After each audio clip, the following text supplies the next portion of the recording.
Kumpiyansa si Secretary Panfilo Lacson na matatapos ng pamahalaan ang isinasagawang rehabilitasyon ng mga nasalantang lugar sa Eastern Visayas bago sumapit ang taong 2016.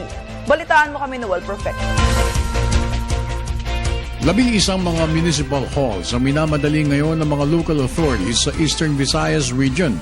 Patunay na mabilis ang rehabilitation work doon, bunsod na rin ng tulungan ng pamahalaan at ng pribadong sektor sa pagpapatupad ng malawakang pagpapaangat ng kabuhayan ng mga pamilyang naapektuhan ng pananalanta ng bagyong si Yolanda. Pinagmalaki rin ni Rehab Char Secretary Ping Lacson sa regular na Philippine Medical Association Forum sa Manila Hotel at dito rin niya pinasalamatan ng lahat na sektor, pati na rin ang mga banyagang grupo at dayuhang organisasyon na walang sawang nagpapaabot ng pag-ayuda sa mga Typhoon Yolanda victims. It's proceeding smoothly, especially with the participation of several sectors. Yung government will come in very soon. Yung full blast, kasi nakapagsimula na rin yung gobyerno.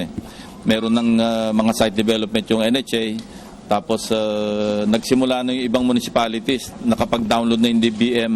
At least 11 municipalities ang naggagawa na ng kanilang mga municipal halls. At ito yung president na binanggit ko nung nagrekomenda ako kung pwedeng simultaneously yung mga nakaredy, yung capacitated ng mga local government executives, local government units, bayaan na silang mag-build on their own. Nang tanungin kung kailan ng gobyerno ang pagsasaayos ng buhay at kabuhayan sa Eastern Visayas region, sinabi ni Sec Lacson na dahil sa sobrang dami ng mga tumutulong sa kampanya ng pamahalaan, malamang malaking porsyento ng proyektong rehabilitasyon ang matatapos bago pa man ang self-imposed deadline na ibinigay nito sa sarili na Hunyo 30, 2016. Self-imposed deadline dahil yun lang for practical reasons, talaga hanggang June 30, 2016 pwede magsagawa. Bahala na yung next administration na ipagpatuloy kung ano yung nasimulan o kung ano yung hindi natapos. So, yun. I just hope na by June 30, 2016, substantial yung magawang pag-rehabilitation efforts doon at makaramdam ng ginhawa yung mga kababayan natin. Tungkol naman sa mga nakatenga ng mga barko na sumadsad sa dalampasigan o coastline ng ilang barangay doon, dulot na rin ng storm surge, sinabi ni Lacson na ito'y isinasayos na ng mga may-ari ng sasakyang pandagat at ng mga otoridad ng Marina at Philippine Coast Guard. May usapan sila ng insurance companies. Kailan I don't think they can still move the ships back to the water, ano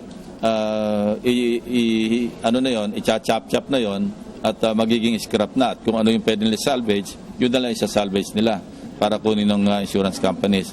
But as I've said earlier, maganda yung progress ng rehabilitation work.